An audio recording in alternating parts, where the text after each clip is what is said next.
if anybody's around.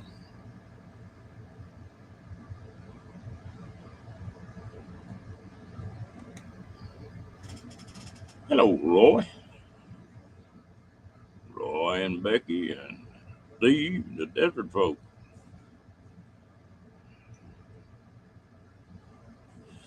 How y'all doing tonight? Can't talk.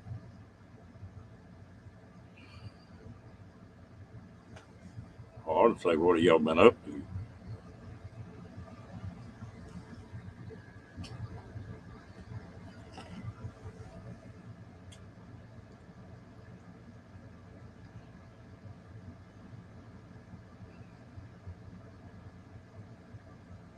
Hmm.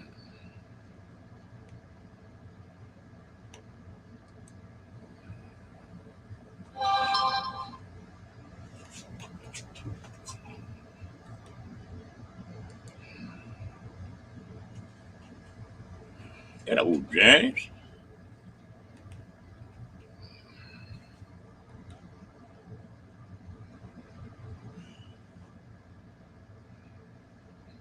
Good morning, good evening, good night time here.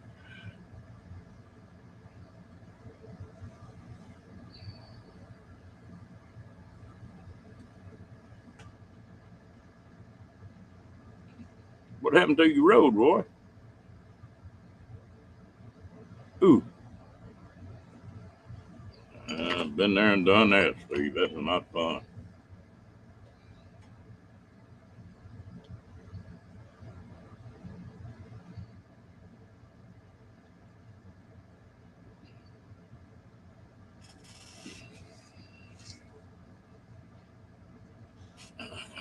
You wouldn't think a little old bitty pain in your head would cause all that problem.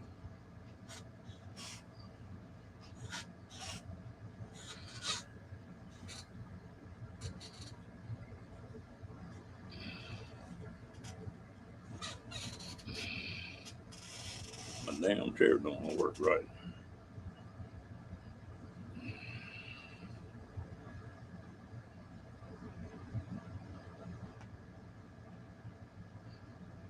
Oh, okay. Yeah, maybe. Are they packing it back down, Roy, or just gonna let the weather do it?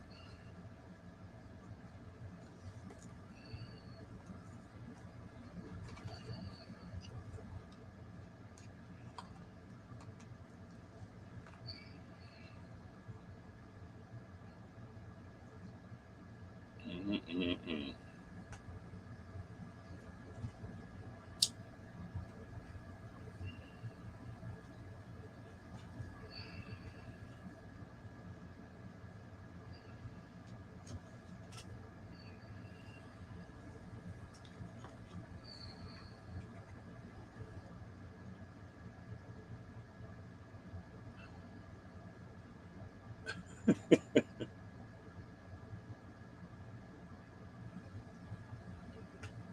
Oh, okay. Well, you stuck for a few days, or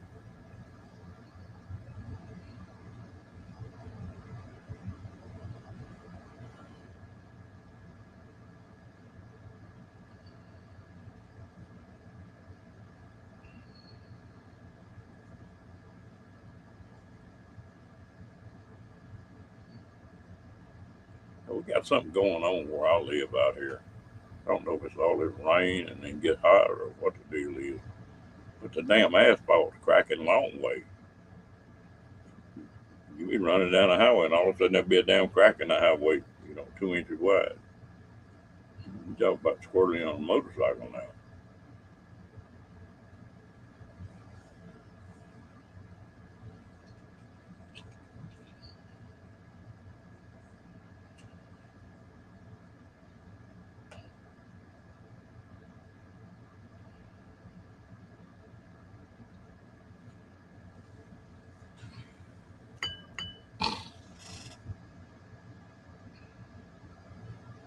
Uh, Good evening. How you doing tonight?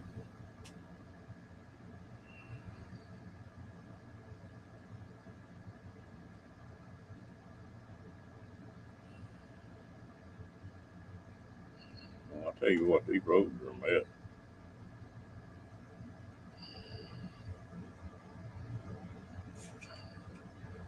Y'all working tonight?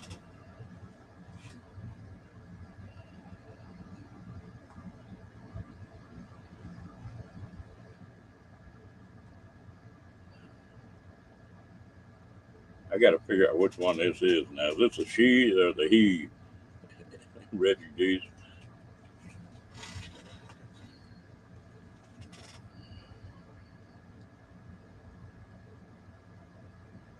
Oh, okay.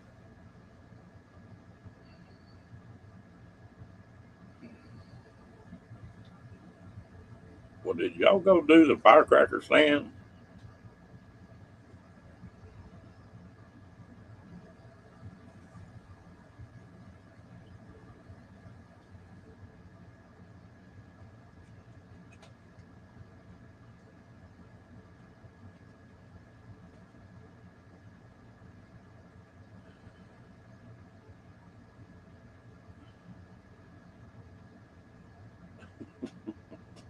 I think every kid done that. Hey, Lydia, how you doing, girl? Economic refugees. Do y'all want to come up and get on screen for a few minutes? I'll sort of introduce you to these crews.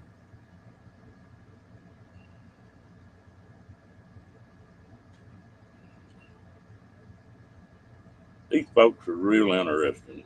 They're gate guarding and working in. I worked in Quartzsite this year, and let's see, do firecracker stand. They got a lot of knowledge to them. If either one of y'all wants to get up here on the screen with me, well, I'll drop a link. About ready to pull out, huh?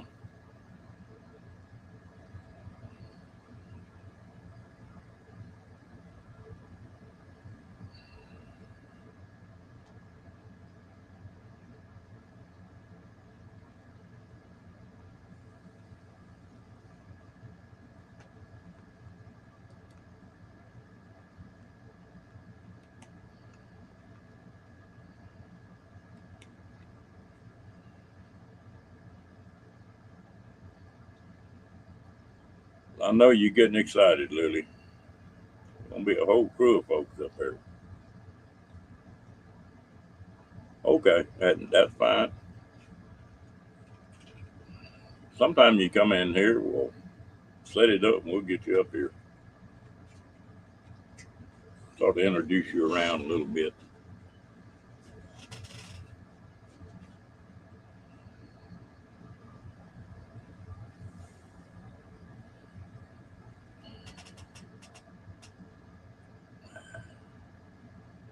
How long have y'all been on the road doing this kind of stuff?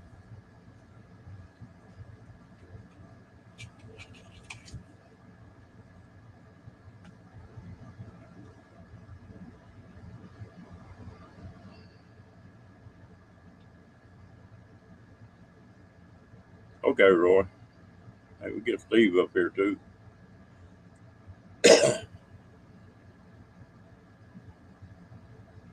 13 years. Y'all got me beat. I've been doing it full time for about 8 years now.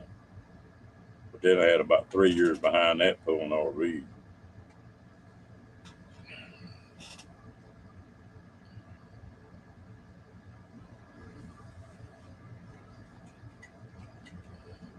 Yeah, you might learn something, Janice. You can't ever tell. Oh, I'm sorry, Steve. I forgot about that. I got a pair of channel locks.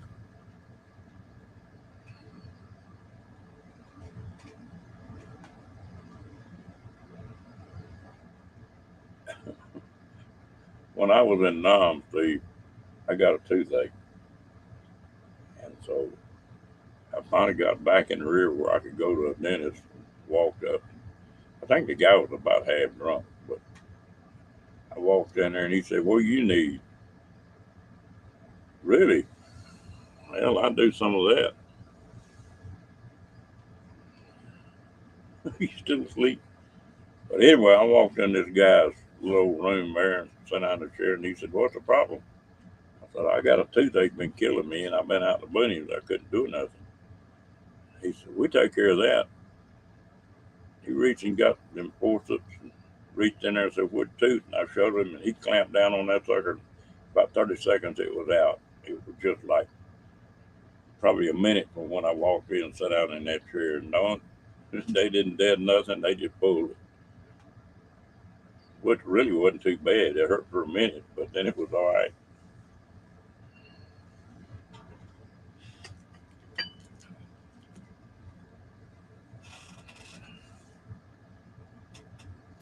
Come here, right? You want a treat? You want a treat?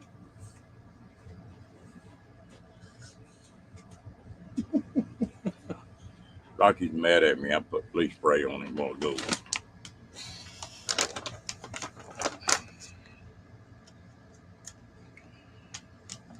Yeah, and the closer that sun goes to going down, the worse it hurts. Hello, James. How you doing, my friend?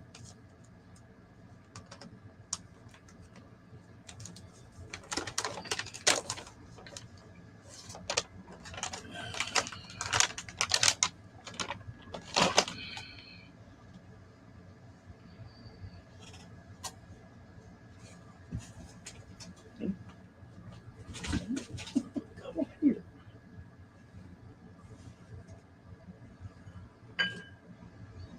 Crazy dog. Yeah, that's just.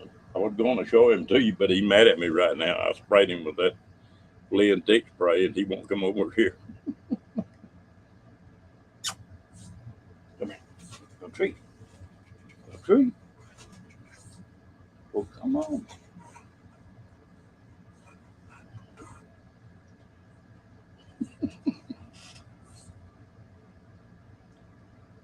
Does your Boston hold a grudge like this one does?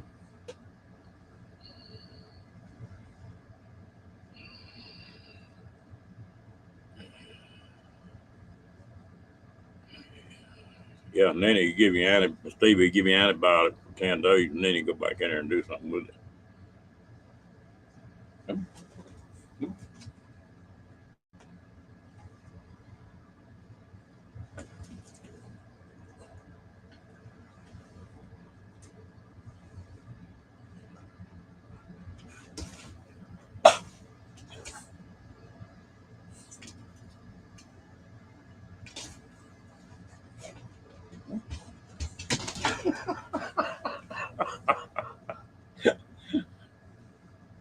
Oh Lord,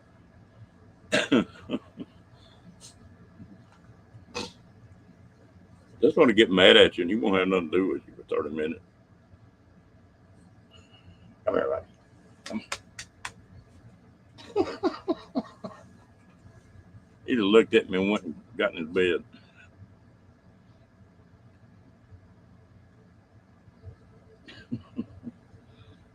Mm-mm-mm.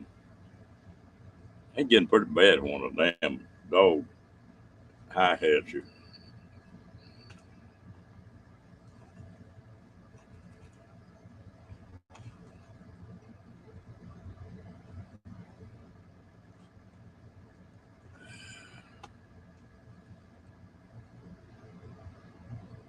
Yeah,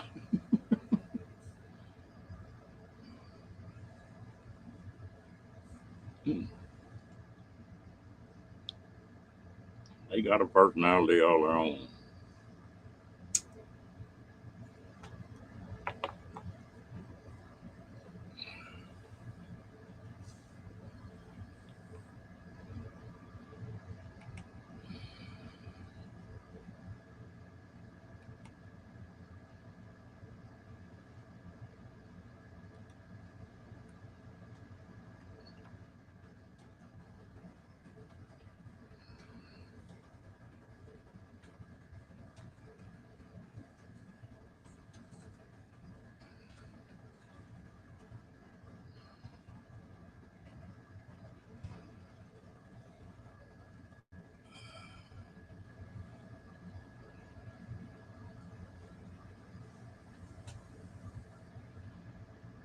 Yeah, listen.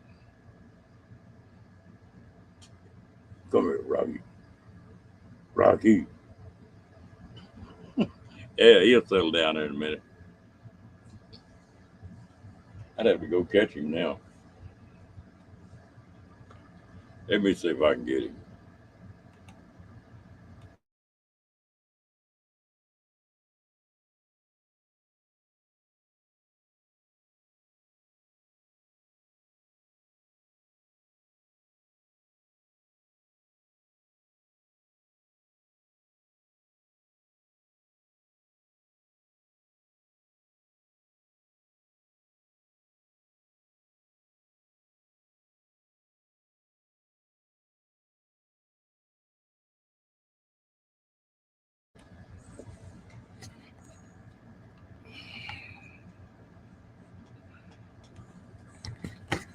Rocky.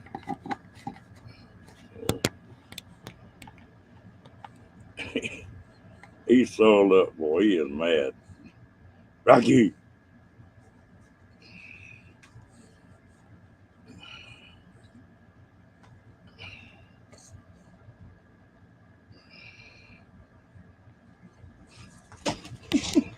He said, the heck with that.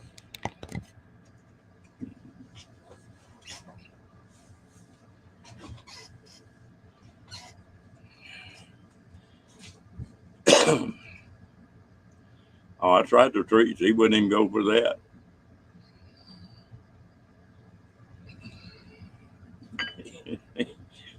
He hates that damn spray.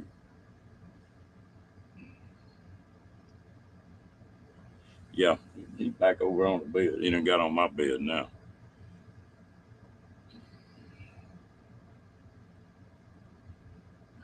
So far, Rocky's rode about, ooh, I guess 1,000 miles with me on a motorcycle.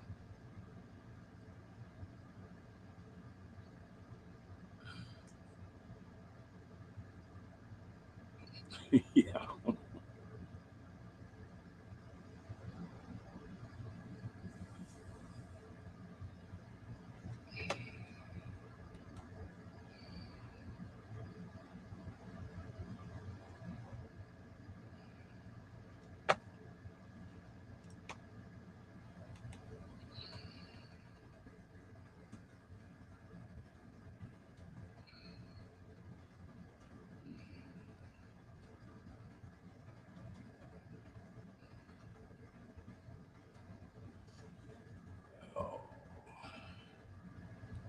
Hopefully, we're going to make the day with, hey, Mobang,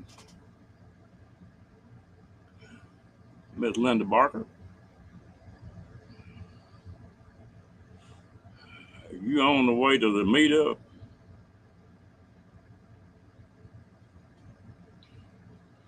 Yeah, I've got one of them pet carriers that I had a little Yorkie that rode with me all the time, but he died, and I got this dog.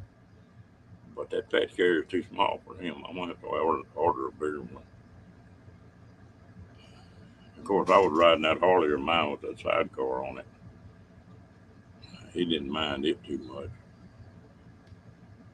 Leaving Thursday, okay. How many miles you got to run to get up there, Tim?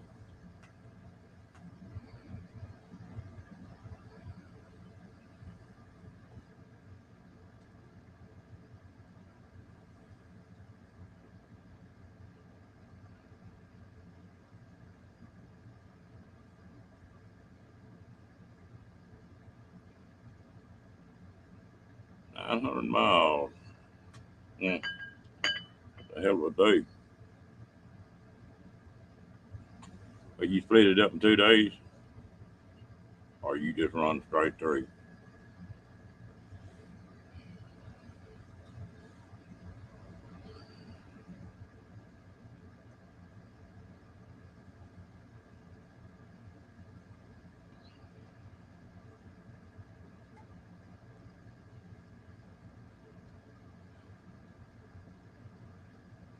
Oh, okay. Well, then make it 9.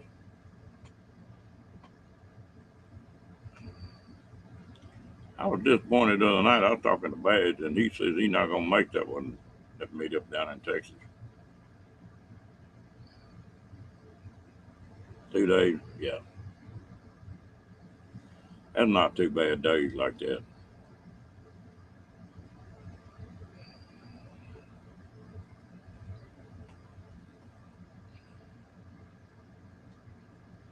And the old pictures, Steve, where they had the handkerchief pulled around a jaw and tied up on top of their head. I wonder what they had in that handkerchief to stop a toothache.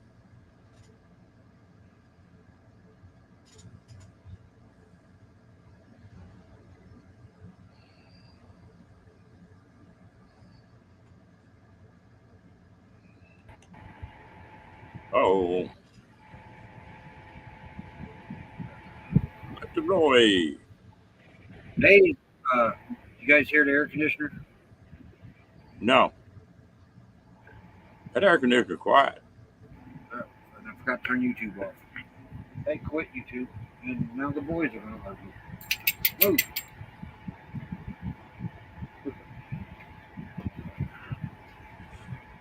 So the air conditioner's not loud? No, air conditioner fine. Okay, I can't sit over there in my normal spot because I'll freeze to death. But it's working anyway, huh? Yeah, I got the generator on right now. I ran till 5 o'clock. Got a little hazy. Yeah. I'm not going to comment on that one. Damn. When I had that casita, or right after I got it, I went to Quartzsite, and there were 5 casitas following me out there, and that was a experience. 3 of them never had pulled a trailer before. Wow. And one of them gals got, we stopped and spent the first night in Balmaray out in West Texas. And she got up the next morning and started hooking trailer up. She come to me and said, Ron, said, I'm going home. She's from Louisiana. I said, what's the matter? You sick or something? She said, no. I said, it is scaring me to death pulling this damn trailer. She said, I can't do it. And she did. She pulled that trailer home and sold it 2 days later. Wow. Brand new casita. I guess some people just can't do it. There's a casita in here now. Do what? There's a casita in here now. Yeah. I still got the casita. I was going to sell it. My daughter said she wanted it, and now she ain't never picked it up. I guess I'll hem her up one of these days and see if she's going to buy it. And if she's not going to, I'm going to sell it.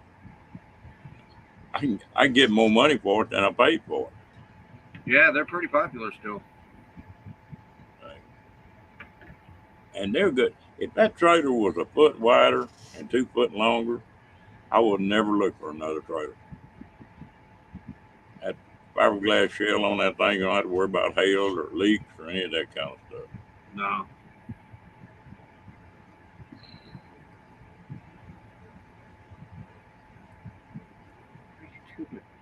Yeah, I guess so, Janet. I don't think that old boy of mine would fit in that trailer too well. He's about 5'7", I guess, but he weighs about 270, and he's not fat. He's just a big old boy. That's how my youngest son is. He's pretty good size. He's just stout.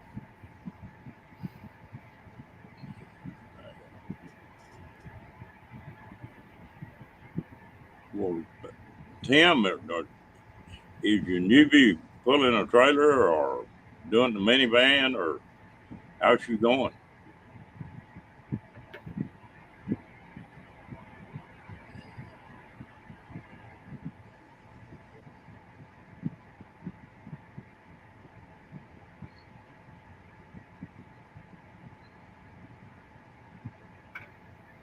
I got a question for you. I got a little deal in the back of my head that I'm going to do. What do you think is the most important thing about an RV? Or tent or camping or that kind of stuff. What's the most important thing if you had to get rid of everything else and you could just have one thing? At Somebody this asked. present time, I don't know. Me and Tim had this talk the other day, and we both agreed it's if you're living in them out here like we are in the middle of the desert, in the middle of nowhere, it's solar power. Your electricity is pretty important. Hello, sunfish. Man, I haven't seen you in a while. But everything else really just comes along with it, you know. Well, what my deal is, and I'm going to try running a little series. There's a lot of people out here that want to try this, but they don't have $50,000, $60,000 for a van or pickup, and another $100,000 for a trailer. Yeah. And I was talking to a gal the other day. I said, you can start off in a tent. I said, that's the first thing you got to get. Something to stay out of the way, you know. And I said, the second thing is a place to sleep comfortable where you're warm and cool. And the third thing is a place to cook. The fourth thing is the bathroom. If you got Yeah. those, you can put that all in a tent. Yeah. And hello, Georgianne. Yeah. Uh-oh. I mean, it basically goes a place to lay down, which is basically a place to eat, place to go to the bathroom, water. But you can buy a case of water and pull a ray and get you a bucket. Yeah. And most of these, that's what I was trying to tell her. If you need to just get your camping stuff and go, soup. Get your camping stuff and go to an RV park or a state park or something. And just try it out. You may hate it, may you know, may hate it. Ooh, that make a skillet stink, sunbeard. A lot of people don't like bass. I do.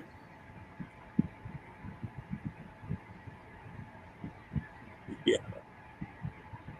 I used to belong to a forum when they were big on this catch and release, what they call it, catch, photograph, and release. And I told them, hell, I belong to a different club than that. Mine was catch, photograph, and fry.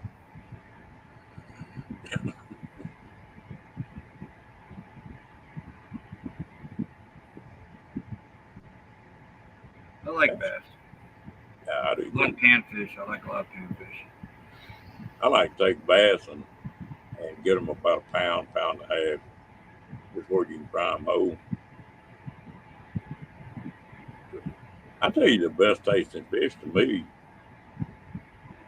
is a big old sunperch about as big as your hand. Diane down here at largemouth mainly.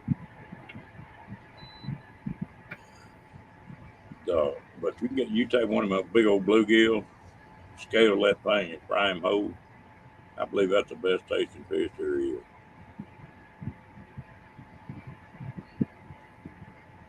A lot of trouble. Never have tried the sturgeon. I don't think I have either.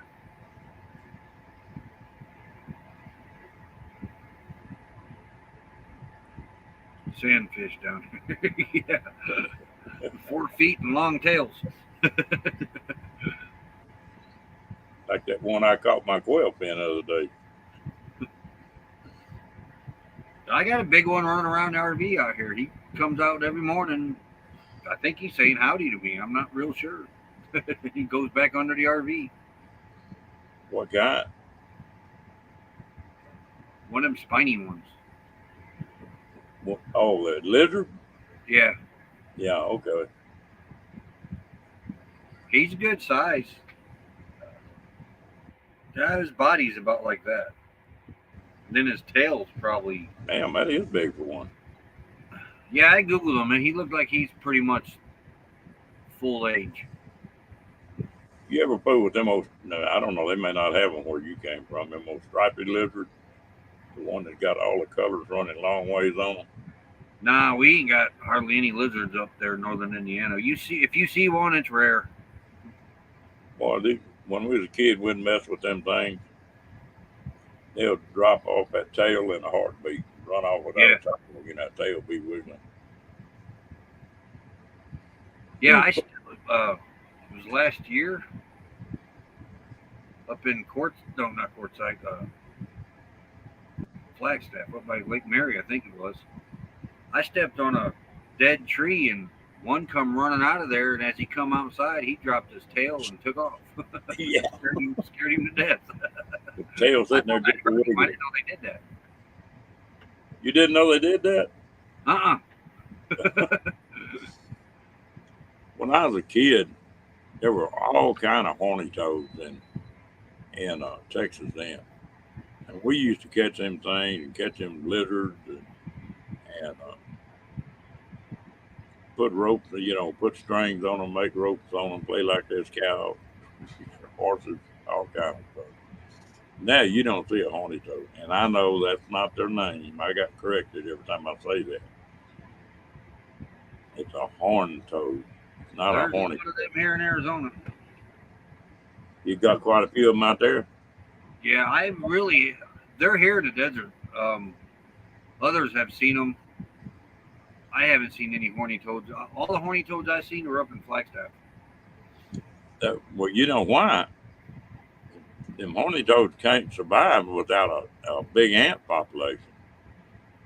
And that's what happened in Texas. These fire ants came in and killed the red ants out, and they didn't have anything to eat. Huh. But you get up in the forest up there, and there's enough dead wood, because them old wood ants and stuff like that. You got a bunch of them, Steve?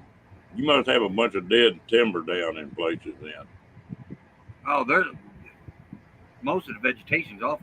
Steve's got a lot of vegetation by him. It's pretty dense over there compared to the rest of the desert. Most of the cactuses grow closer together over that way by Tucson. Where here, they're spaced out by football fields. George Ann, I got one of these prime and proper. Yeah, I've seen one of those. The corrected me on that. It was a horned toad, and I said it might be a horny toad, just depending on what kind of damn mood he's in. He didn't have no comeback with that one. I think they're just called horned toads or something. Isn't that the name, horned? It comes from the spikes they got on their head. First time I seen one, I didn't know what to think of. I thought, man, is that a lizard, frog, something? Cross between a frog, a tadpole, and a lizard is what I thought.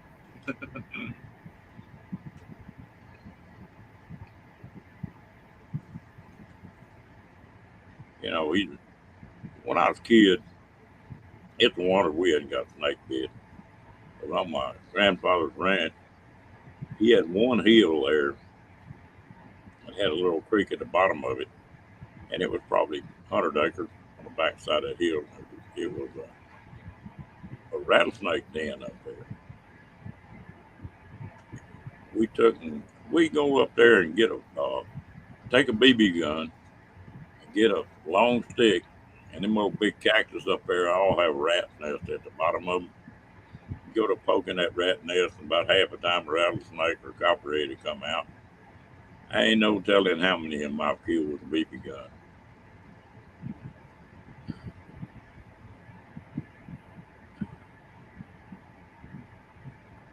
He sure won't if I see him in there. Yeah, that's all I heard them called was horny toads. And I Googled it to see what it was, and it said horned. I caught one up there last time I went to Colorado. I caught one little bitty one and two grown, and I was going to bring them back to Texas. Yeah, they knocked the quail out here. I was gonna bring them back to Texas, and then I got to thinking about it. They're protected in Texas. If they'd caught me at them 3 horny toes, ain't no telling what it'd cost. Yeah, there ain't no shortage of hogs in Texas. That's for damn sure. And they eat everything. It don't make no difference what it is.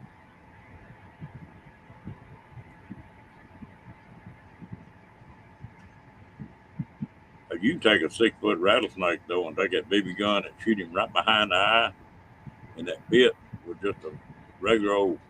Used to have him old pump action BB gun and just kill the heck out of him. It'll just drop him.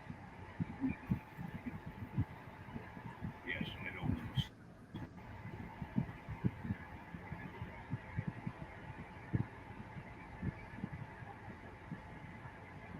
By the time you wake up. That's right, Steve. It's hard to teach an old dog new tricks, isn't it?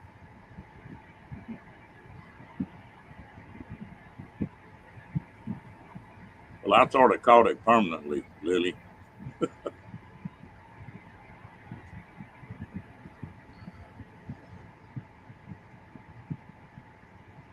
I bet.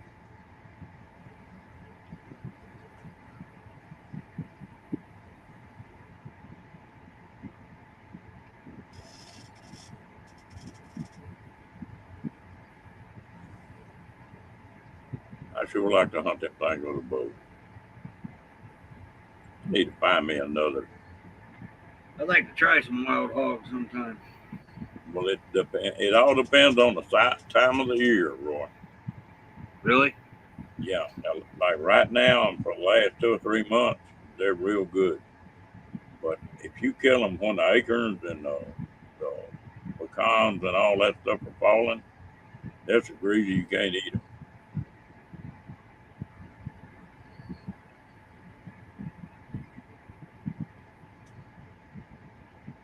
What's wrong with getting cold? No, I was trying to turn the fan down. Oh, Better. What?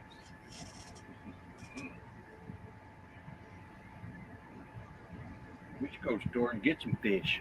I forgot to get some.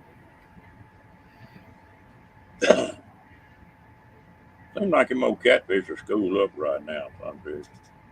A buddy of mine went fishing 2 or 3 times here lately using jug and rod and reel. And that We used one to day make catfish nuggets. he caught like 25 channels. Well, he moved the next time he went out there. Okay, I appreciate it. Well, y'all have a good night. Go. But he moved to a different place and they caught him about 25 more and they were all blues except one channel. So I guess they're schooled up right now.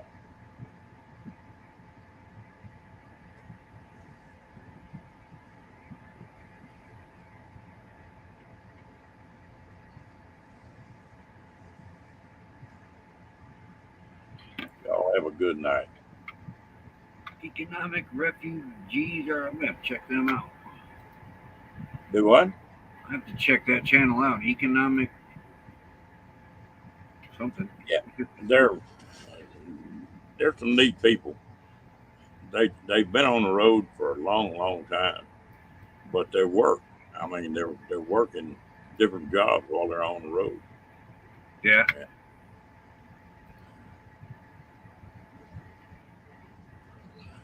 So, pretty interesting, folks. Well, I just picked them up, check them out. Yeah, anybody else in here that had never been over there and look at their channel and go check them out. My mom's got wild chickens in Georgia running around her place. Well, not her new place, the place she just moved from.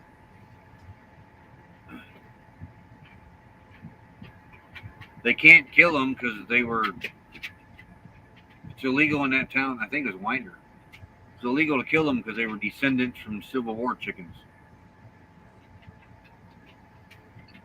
Where are you talking about now? It was Winder, Georgia. Well, they claim that I saw two or three of them when I was down there. But if you go down to the tip of Florida, them chickens are running everywhere. They just, and they're wild.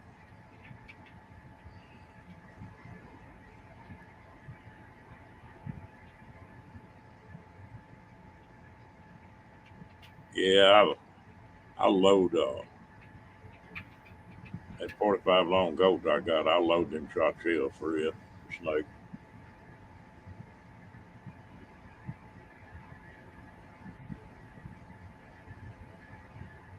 Is there such thing as snake shot? Yeah, they take like in 45s I load for it.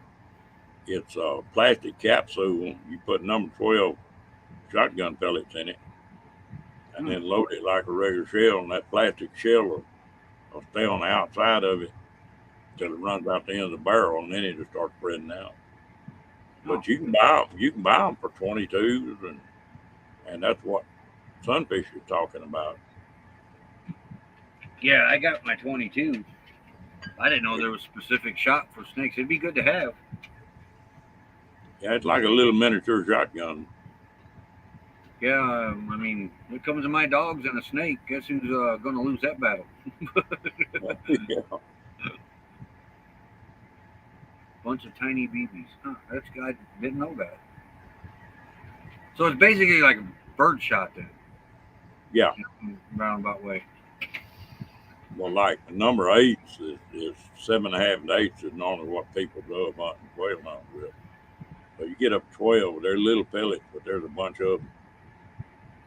We load what we call grape shot in our cannon.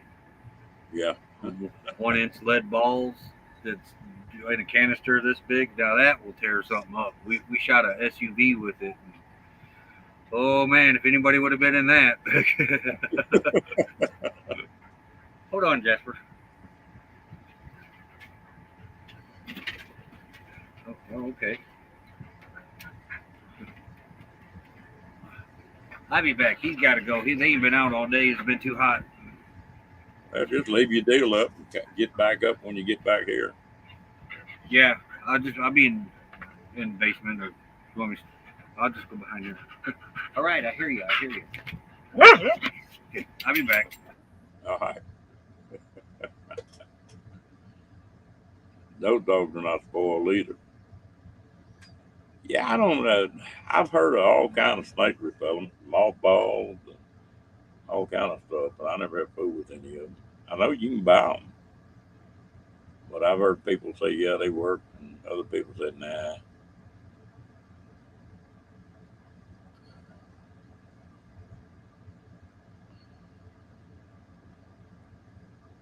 And a lot of people use this, what the hell they call it, diametric earth. It's ground up seashells, and it gets between the scales on those snakes and aggravate them to dehydrate them. That might have been what that was. You can put that stuff on a plant or something, and it doesn't do anything to the plant, but it'll get in the cracks on those, like a beetle or something like that, and it'll get down in that crack and it'll dehydrate them things, kill them. A lot of people use them in gardening.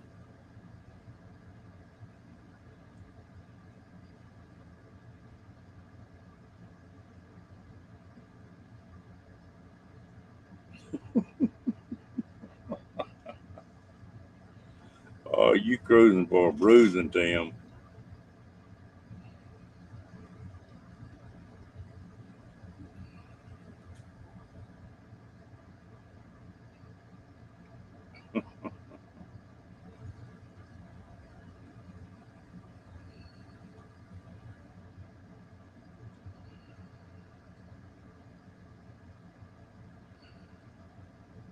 Oh, right now with all this rain,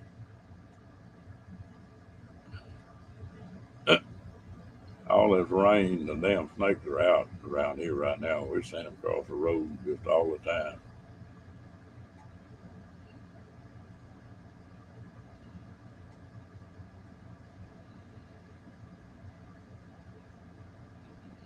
Well, you shouldn't be putting the bait out, Janet.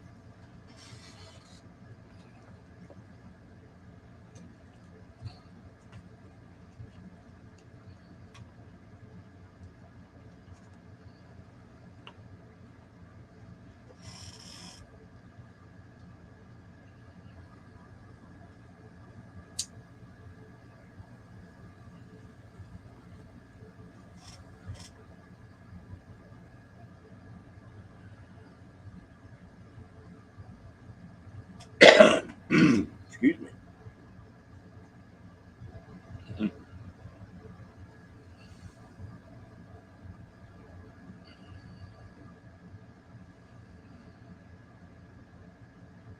It's funny in this part of the country, if it gets real heavy rain where stuff floods, it moves them, and then when it starts drying back up, they go back where they were. So you'll see them moving.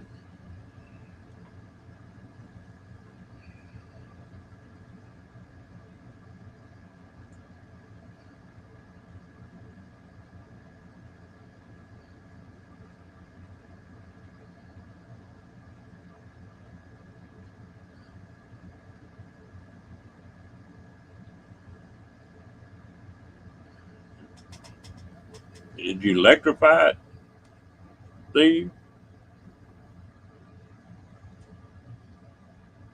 If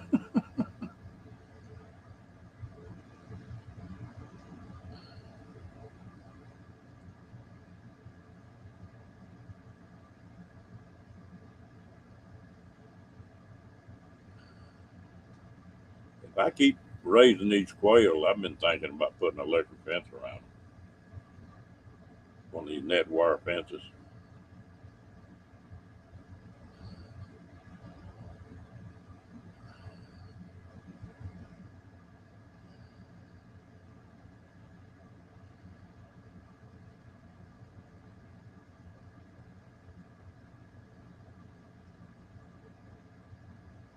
There's a guy in West Texas who's got a place out there in Big Bend, or right outside Big Bend.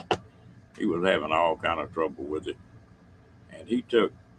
I didn't know they made it until I saw it on him, but he took him and put two chicken wire fences up, just about 2 foot tall, and one of them had just like a 1 inch hole in it, and he'd catch some of the bigger rattlers crawling through that fence, and then they'd get stuck and they couldn't get out of it, and they'd be in that fence. And then he moved inside that, put an electric fence up. The snake hit that thing, just it'd wrap around that wire, so it'd just keep hitting them and kill them.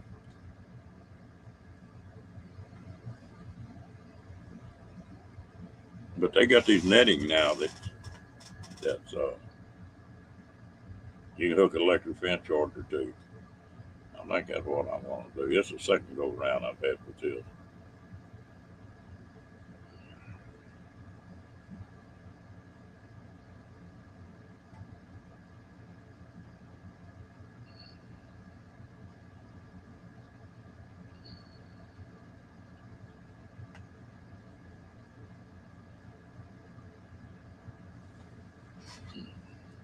I thought a rat had got into them quail before when I got in there and killed a bunch of them.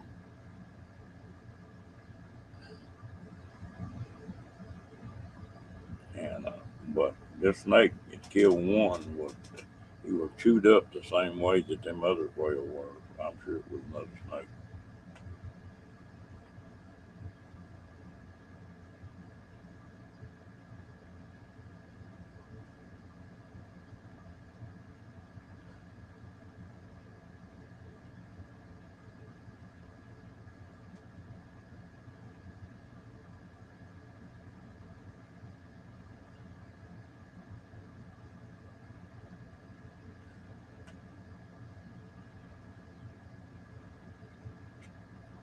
Steve, do you ever photograph rattlers at your water hole?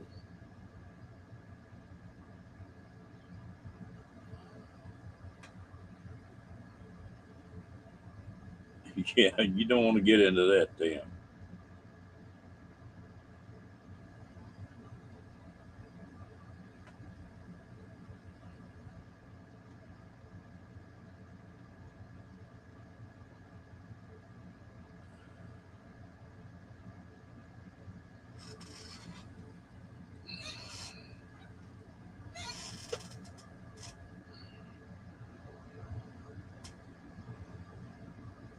Steve, is your pup staying a little closer to you on your walks now?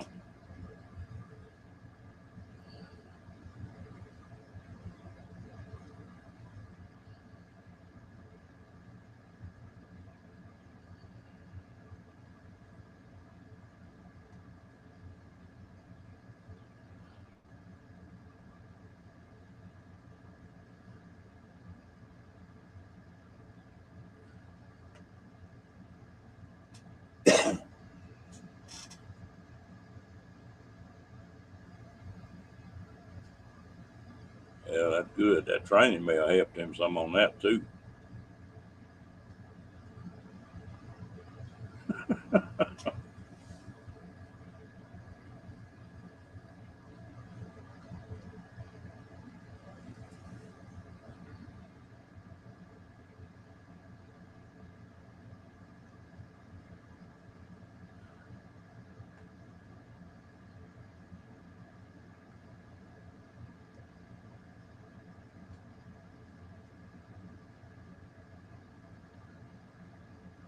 When I was a kid, before you could get these hot shots,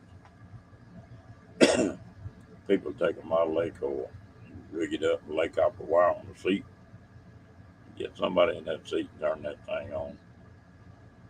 And I don't know how many thousand volts it was, but some guys played around with that for a pretty good while. Took one night, a little old gal got her feet up on the dash when it went to shocking her and kicked the windshield out of the car.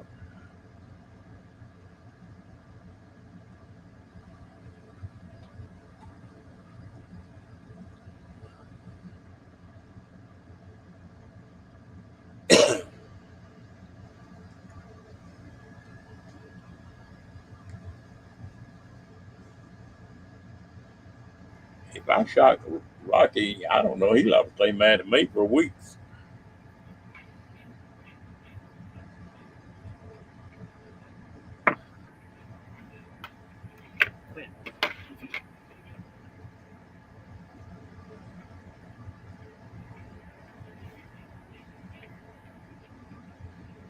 I had a few friends pee on one of them. Yeah, that's what they were talking about.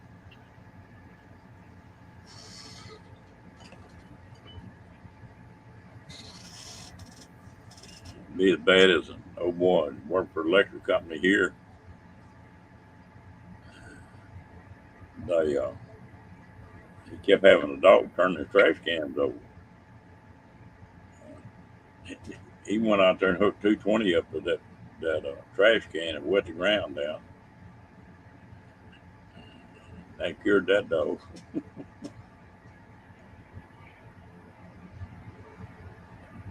Lucky you get in trouble over that.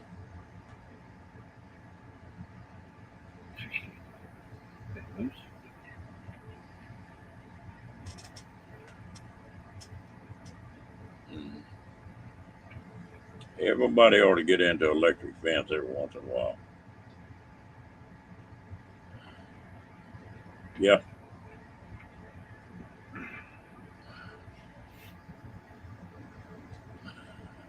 Whoever got the best ground.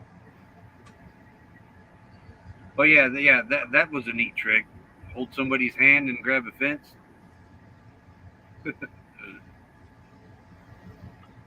Well, I tell you what, we'd be welling, be summertime, you'd be soaking wet.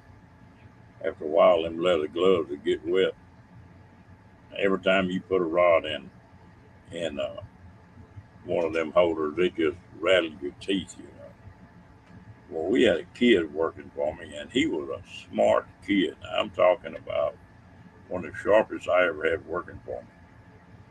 And I just happened to turn around and look, and we were inside a metal. Uh, we built a grain bin that go inside a horse trailer where they could haul grain. And he was soaking wet, and that thing was metal, and it was shocking him. And excuse me, but it was shocking him. And I turned around and looked, and he had stuck one of them welding rods in his mouth and had it between his teeth and hooked that electrode to it, and he looked like a slot machine, man.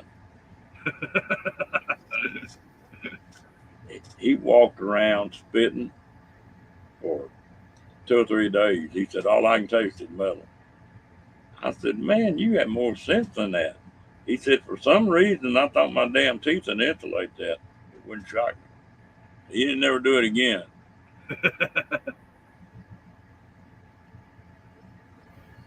Had a delivery today at the PO. Oh, well, they never notified me. They better notify me tomorrow then.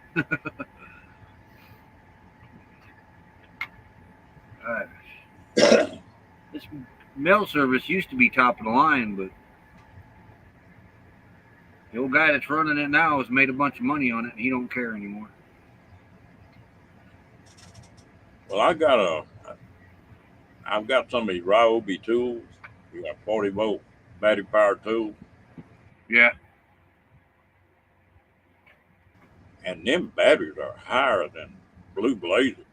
And I found a place that's an off-brand battery. I got it in today, and it worked well. And it was like a 6-amp battery, which is a big one. And I think it was $49 or something like that. And the Ryobi battery is $100 or something. Yeah, they get carried away on them battery prices. Well, I think they're scared to death of this damn sodium ion battery that's coming up. They swear them now. They're selling them now, and it's supposed to just outperform that lithium battery like you wouldn't believe. And the power part of it's not supposed to be bad. You know, explosion part of it.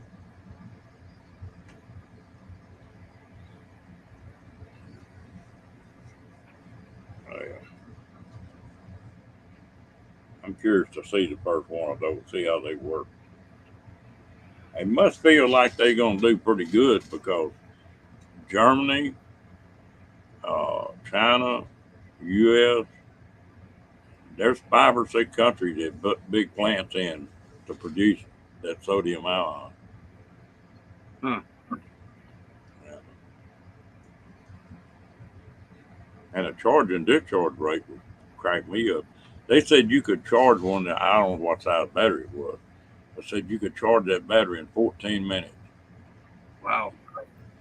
Yeah, there's nothing in the email.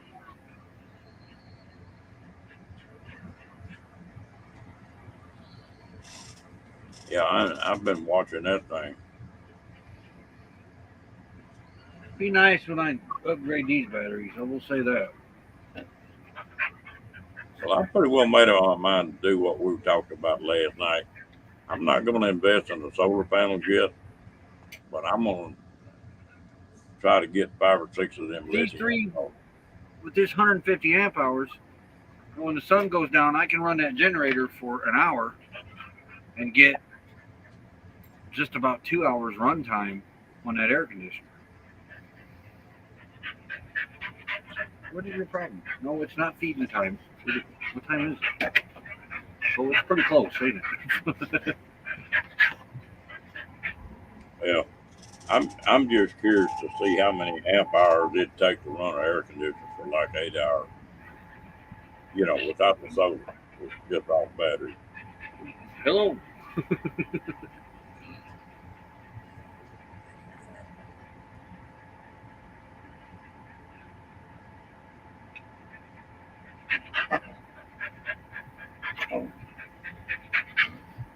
I hear you. Well, you know, there's another battery out there. I think it's still tied up in court. But about 20 years ago, 3 Japanese kids developed a battery, and it was 3 layers of plastic. And you could mold it. You could make a dash out of a car or a door panel or whatever. And the shelf life on it was just indefinite and had a real good charge discharge rate, better than I could. And I think it was Exxon and another oil company bought it. Well, anyway, if you can't improve on something, at 17 years, you lose the patent. Yeah. the patent went out about 3 years ago, and our two big battery companies started to produce them. Well, the oil company filed lawsuits on them. They got them tied up in court right now. But I've been watching that thing for a while. Of course, when the oil companies had it, they didn't do anything with it. Wonder what they ever did with the 100-mile gallon carburetor. Remember that in the 70s? Oh yeah. Well, you remember the little Volkswagen Rabbit, little diesel. Yeah. That thing get 54 miles a gallon all day long, and the and there were a bunch of cars that got in the 40s, but they went to putting this EPA crap on it and knocked the gas mileage down to about 10. And the it's just like a little Volkswagen Beetle. They got pretty good gas mileage. Cheap little old car and just run forever. Well, that's the same with them little smart cars. When them first come out, they'd get over 50 miles to the gallon. And then the government stepped in on them. They had to switch up motors, and now they get about what a normal car gets. Well, Texas is. I've just heard this on a couple of websites. Texas, when you go buy your license plate now, if you got an electric vehicle, there's a $200 surcharge to get your license plate above what your registration is. They're gonna get their taxes some kind of way. Yeah, they're getting ready to do that back in Indiana.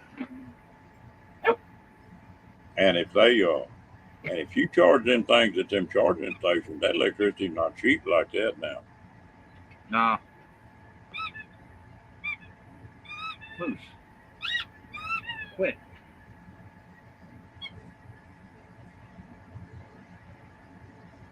Is it getting cooler over there, Janet? Would you quit? You picked the worst times to play.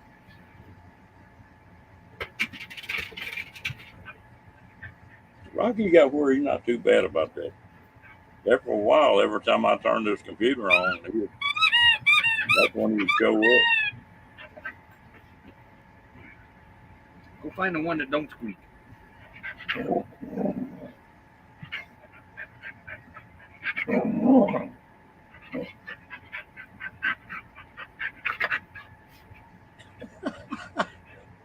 You're outnumbered, Roy.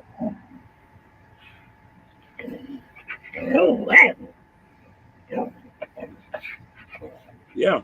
One on each side of me. Jasper's back here like, you two lay down? Quit. Get down before you knock everything down.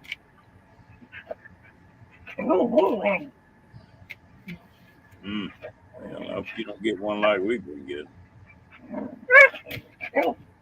Them were good little old pickups too, weren't they, Granny? Quit. Well, I might not have been pickups, but they're Dodson was a tough little old vehicle. This webcam's got. Would you push? This webcam's got a ring light on it. Oh, quit! You goofy.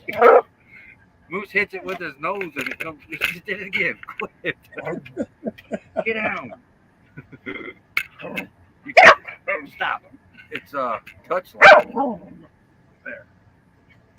Would you quit? Okay, hold on. I'm gonna get her dish. I'll be right back.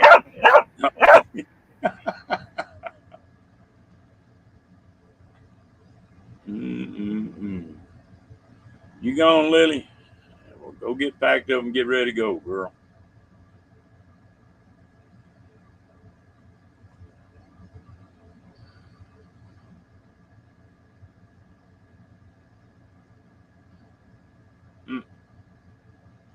They were tough, though.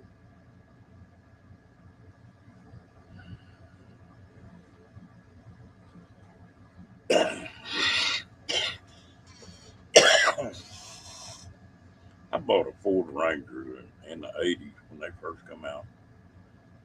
And I mistreated that truck. I pulled trailers with it. I did everything in the world with it. And finally, at about 260,000, I blew a motor. And it could have been fixed, but I wanted to put another motor in it.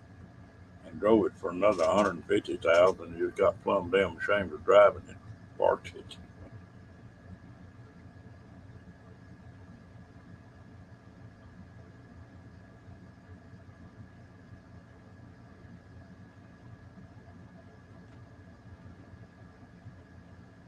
Oh, we always, all of us remember the first one, though.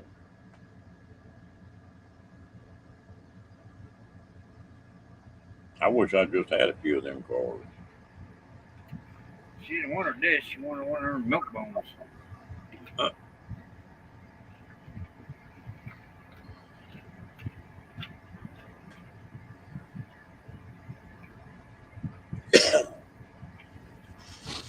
Oh, well, you ain't got no idea how long it's gonna be before you can get out of there. Then that. They're still up there running up and down it. They may be planning on. They'd have to asphalt it tonight though. It's too soft for it to be driving on. There wasn't no road underneath it. That's the original pavement from 1986. They tore it up. There was nothing underneath it. Mm.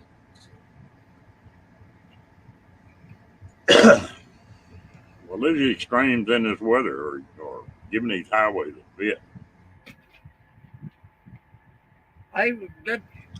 That would surprise me. They're paving it in the middle of summer like this out here in Arizona, at least.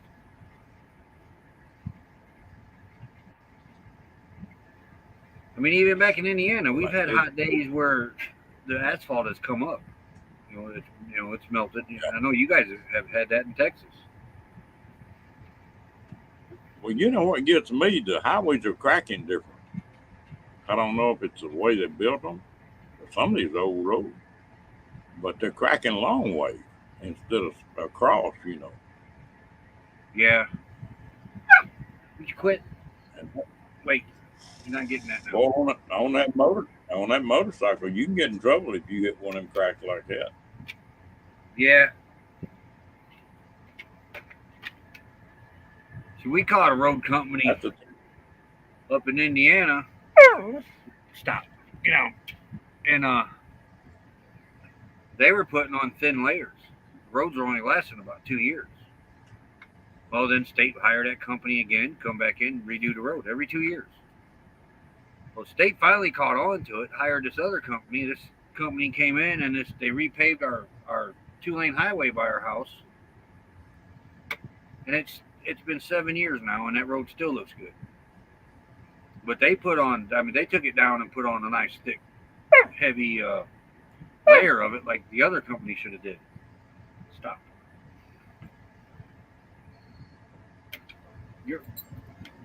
Find another ball, Bougie.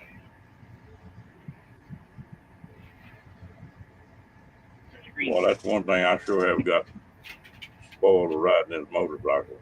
I filled it up today, and it's $7.35. I think. Wow. And that's about probably had 150 miles on it, something like that. That motorcycle is just flat paid for itself. Just a difference in the gas, especially when it's up around $4.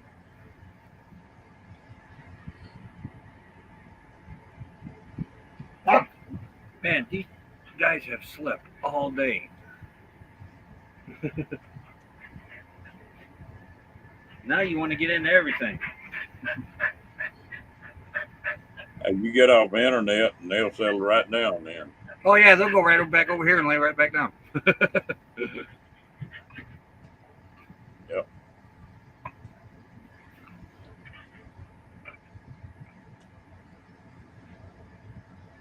I worked on a lot of Datsuns, and I worked at used car lot. I'll tell you another. A damn Toyota. Boy, some of them things ran forever. Especially them little Toyota pickup. Oh, that 20R motor, that 20R and 22R. I had one of them in a Toyota Celica GT 79. This little 4-cylinder, this little car registered 130 mile an hour, and it'd do every bit of it too. Yeah. Hello, Moon. I drove it around a couple years and beat on it pretty heavily. And then one day, me and my brother-in-law, we said, well, we're going to blow this car up with the motor, not with, to blow the car up, but we could blow the motor up in it. We drained all the oil and the water out of it, put a brick on the gas pedal, and 30 minutes later, that car was still running. We got tired of hearing it, went over and took the brake off. I drove it another year after that. Yeah. You know, them vehicles, when they still had the asphalt oil, the engines didn't last very long. 50,000 miles is a lot of miles. But when they went to this other type of oil, man, it made them engines just run forever. Yeah. I had a 51 Chevrolet, and I was coming back from California. Got out in New Mexico someplace and had them old Babbitt rods in it. And a rod went to knocking in it. Oh, crap. So I pulled off the side of the road, found me a flat spot. And you could drop the pan on them cars. In those days, you didn't have a cross member on it. Yeah. I dropped that pan off and found a rod that was loose. And I had a pair of military boots in there. I cut the tongue out of them military boots, wrapped it around that journal, soaked it in the oil real good, and clamped it back down on there. And I drove that thing on to Waco, Texas like that. And it was still running. We'd get a few from the auction that had been done too. Do what? We'd get a few cars from the auction every now and then that have leather around the bearings around the connecting rod. Or sawdust. They fill the oil with sawdust. Yeah, they used to be bad about sawdust and banana peels in the rear end. The rear end got getting bad. I ain't never heard the banana peel one. Yeah, they shut that wine up on one. If one, was whining, it stopped. I tell you what, these cars must be giving these dealers a bit. I've got a friend of mine that's got a car lot, and he called me the other day and said, "Don't you want to buy a car?" I said, "Why? Are your lot full?" And he said, "No." I said, "We'll go to the auction. You buy any car you want to, and just add $500 on it. Use my license, He said, half the cars they're carrying to auction now is not getting bought. Yeah, that's what I've heard. My dad used to run the Midwest Auto Auction up there in South Bend. And they'd go through spells where they wouldn't sell. Lot be full, auction lot would be full, they'd be lined up, and they wouldn't sell them. Well, where is for pennies on the dollar? You probably know where this is. There's a place up there, and I can't remember if it's in Indiana or Illinois. But you go by there one week, and there might be 500 skid tire loaders out there for sale. And the next week you go by and it'd be all bucket trucks. I mean, just hundreds of them. And they'd hold a sale once a week. If you want to buy some equipment, that was a place to go. And then there was another place on that highway up there where your highway was going, and there was a mine on each side of that highway that was several thousand feet deep. And just a highway in between it. I'm not sure. I'm trying to remember. That was right around Chicago. I think we took 30 into Chicago a lot. To 65 and then up to 94. I don't have any desire to go back up there. I don't either, really. Say, man, my back is enjoying this weather. Man, if I'd have known this, I'd have been out here a long time ago. So, One thing that cracked me up about Indiana is how damn narrow the roads are. I'm used to Texas that's got a shoulder on them, you know. And Texas got pretty wide roads. Damn, you'll have a telephone pole touching asphalt. I know. Shit. Yeah. Yeah, they got different classifications of highways. The ones with shoulders, they're under a different class, and then the ones without a shoulder is a different class. We used to pull them RVs into that lot there in Wakarusa. And I forget the name of that little old town. There's a bunch of them plants over there. And if you met another truck on that road pulling an RV, you'd have to fold your mirrors in. You'd knock the Highway mirrors 6. off at one time. Highway 6. That was a bad one. Yeah. If I remember right, I think it has a shoulder now, but for a long time, I don't think it did. But a lot of accidents on that highway. That's what a lot of the RV pullers would use. 6 going into Illinois. Sorry. What is the name? What is the name of that little old town? For where? About 15 miles from Elkhart. So you got going east. East. Goshen. Middlebury. Yeah, Goshen is where we pulled a lot of them out of Goshen. Yeah, Goshen, Middlebury area. Oh, there's another one up there, and I can't think of the name of it now. There's one down south of there that a tornado tore it all the hill. It was a year or two ago. Oh, it took that high school down? Yeah. Hendersonville? No. I think it was. I'll tell you one thing, man. You don't want to be in a Starbucks during a tornado. One hit Kokomo there, and there was somebody was in a restaurant, and they just happened to have their phone going, and this Starbucks, the wind hit it, and it fell down the walls. I mean, it was like it was a prefab building, and it just fell in. Sucked it dry, huh? Yeah, I think that's going to be the way all that's going to work for long, man. They got car vending machines. Do what? Car vending machines. Carvana's. I think it's Carvana. There's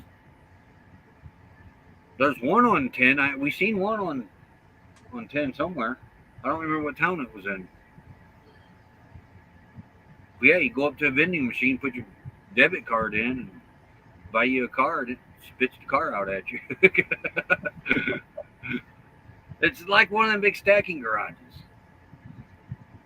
that they had back in the 20s and 30s and stuff. Henryville, yeah, that was it. Henryville. Yeah, that's not the town I'm thinking about, though. That's the one where the high school got taken down. So, this one, you come out of Elkhart, went through Wakarusa, and you stayed on that same road, headed south. And it was the next little old town down there. Wakarusa. See, Crumstown got hit by a good one. Oh, yeah. Was it Napanee? Napanee, yeah. I think, yeah, that happened when we were still up there, I believe. That thing tore that off with pieces. They could claim it leveled with. Yeah, one hit Crumstown about 20 years ago and put my favorite bar on its roof. I mean, it did. It picked it right up off the foundation, flipped it over, and set it down. I built a metal building one time, and it was like a 50 foot wide and 120 foot long. And it was a pole building. It had 4-inch pipe posts in concrete, you know. Tornado came through there, and there was a bulldozer sitting right beside that building that had a cloth top on it. That tornado come through there, and it pulled them 4-inch pipe in two, the ones that stayed in the ground, and picked that whole roof up 100 and some feet long. And the way it was braced up, it stayed together, picked it up and moved it about 150 yards. And it didn't even tear that damn cloth top up on their bulldog. Yeah, And it's that's crazy. how Like up freaky. there when that hit that bar, the houses around it were fine. Yeah. I mean, there was a couple houses got destroyed, but that just goes to show you they don't build them like they used to. Because it did. It picked that whole building up, and that building was built like in the 1800s. Flipped it over and set it right down on its roof next to the foundation. Yeah. And it was, had a peak roof, so it was on the one of the flat sides. We had a place down here that got hit by Category 5, I think they called it. That town's been hit 3 times. And the last one that come through there was like 2 miles wide, and it was picking the slabs up. It was so strong, it was picking them concrete slabs up and flipping them. You Wow. know. And I don't think I would build back in a town that's been hit 3 times. No, no, no, no. Our worst one, as far as I know, was what they call the Palm Sunday tornadoes. I think it was '69. Two massive ones. They were they were close. They were so close they was in the same picture. And that picked where our house was. That picked a bunch of houses up there, threw them in the lake, and then it went up to Elkhart and destroyed a bunch of stuff in Goshen and Elkhart area. But they talk about that one every anniversary of that one. That one killed a bunch of people. 3 times. Well, that one that hit Waco when I was just a little bitty kid, it was right at lunchtime, and there were 5 tornadoes went right through downtown. 5 different tornadoes. I had a buddy of mine I went to high school with, no boy named Cox, and he was in Lubbock, and he was in a high-rise building, an office building, and a tornado come through there, and it didn't get the building they were in, but a damn piece of sheet iron, just R panel, Yeah. ripped it off a building and blew it through the window on that office building and killed him. Just the Wow. only person in the whole damn building got hurt. And you don't never know. No, that's definitely unfortunate. My buddy, he's a news anchor, and he's like my little brother. He's a news anchor, and he was in South Bend. Then he went out to Tulsa, Oklahoma, and was out there about 3 years, I think it was. And he thought the tornadoes were bad in Indiana, and then he went out to Tulsa, Oklahoma, Or to discover what real tornadoes look like. So then he leaves there, and he messaged me. He said, "Yeah, I'm going out to California where they don't have any tornadoes." Well, he's in Fresno, California. He's only been there, I think, 6 months now. And they had 3 tornadoes. yeah, I don't want to live close to him. Yeah, he messaged me and he says, "Man," he said, "I tried to escape the tornadoes and they followed me." I tell you But what, it's different out here. I come from the land of tornadoes, but man, these dust devils out here, dust nados, they're something else. the I tell you one, it's funny to see one that it's not a dust devil, it's a water spout, but you see the same thing like in dust devils on the water. Yeah, they can be just as violent too. Oh yeah. We get them Over every now and then off Lake Michigan. Not very often, but every now and then want to come off Lake Michigan. when I was in Vietnam or left the Indian Ocean there, and it gets so hot, and them water spouts that get started. Well, as long as they're over water, they'll work. They're picking water up maybe 300 or 400 feet high. They run Yeah. up on one of them beaches there, and then they drop all that water and fish and everything in the world. If them people that be out there gathering fish up off that beach, boy, they'd be fighting over it. Well, there's 2 towns that I don't have any luck in as far as tornadoes, and that's North Platte, Nebraska, and Oklahoma City. I don't think I've ever been through both of those towns that there wasn't a damn tornado somewhere around. And North Platte is crazy.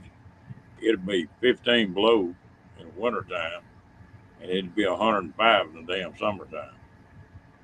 Yeah. Nothing but cornfield. I'm gonna tell you what. Now that's something that freaked me out when I first started pulling in RV. You leave Indiana, and once you sort of get past Chicago, you hit a cornfield, and you don't never get out of that damn cornfield until you get in Wyoming. Yeah, that's how my county was. My county was below Elkhart and St. Joe County. We had nothing but corn. Yeah, And we left. Me and Becky went out west. We drove through Iowa. I don't know what they're growing in Indiana, but if they want to see real corn, they need to go to Iowa. yeah, I mean, that was massive corn, and they're grown so close together too. They don't do that in Indiana. Our corn is probably about 2/3 the height of their corn. yeah. What you say, Mike? Come on, Will, lay down. I bet that would be weird when I'm going through a haystack. Yeah. They, that was the most boring drive, though. You get Oh yeah, just corn on top of corn. that in Nebraska. The well, Indiana and Nebraska. Lord, but it's the same way. When I took that motorcycle trip here a couple of weeks ago, you get about 50 or 60 miles east of me, and you hit the pine tree. Yeah. And it's a pine tree tunnel all the way to Florida, 900 miles. I mean, there's just very few access roads. Like we got small roads coming off a highway. You might go 50 miles, and there might not be a place you can get off that highway. And like there in Louisiana, that one bridge is you can't get off of. There's no accesses on that one bridge. Hell, that's 21 miles long. Wow.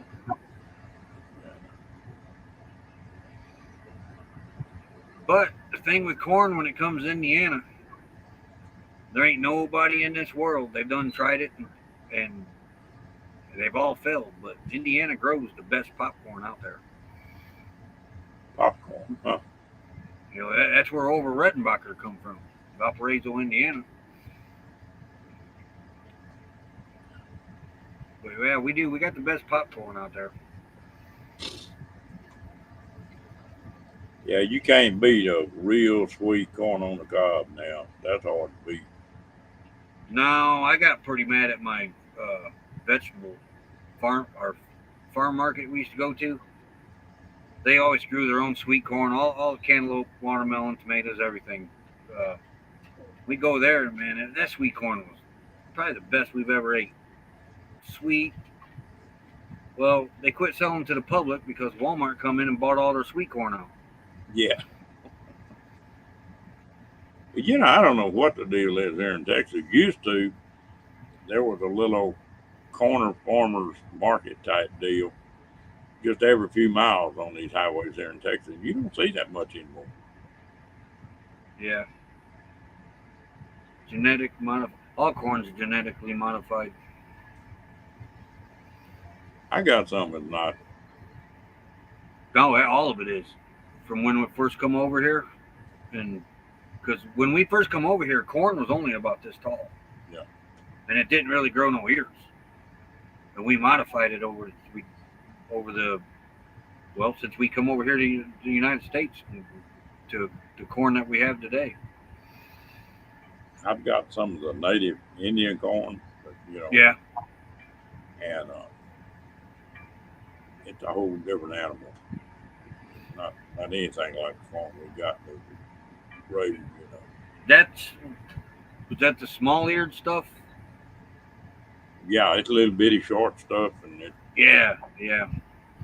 Because you can still get seeds for that. Because when you go to some of these pioneer places, that's the corn that they grew back in the 1800s. That's why it's straggly looking in that. Well, that was the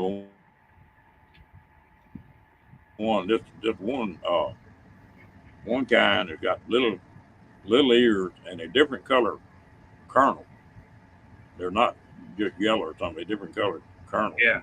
But that's the one they used to plant the Three Sisters. They planted the corn and then they'd plant bean and they climb the corn and then they'd plant squash and they'd cover the ground. Oh yeah. Yeah. Three Sisters. And the Indians were pretty damn small. Well, we got some reenactors that are sticklers on that. They get a recipe from the 1800s and that they specifically want corn from that era because it's got a different taste to it. Yeah. I threw a bunch of pemmican away today. We were getting about a year and a half old. I figured it's time to get rid of it and make some more. I like that stuff.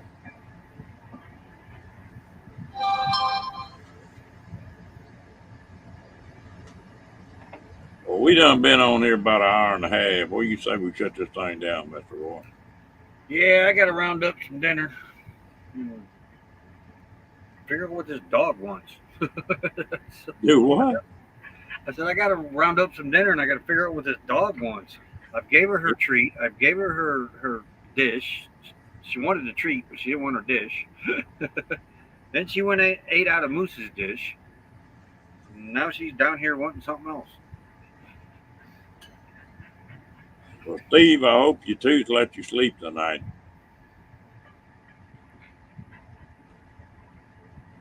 I'm going to get out of here. We'll see y'all later on. Yep, I got to go get something to eat. Have a good night, everybody.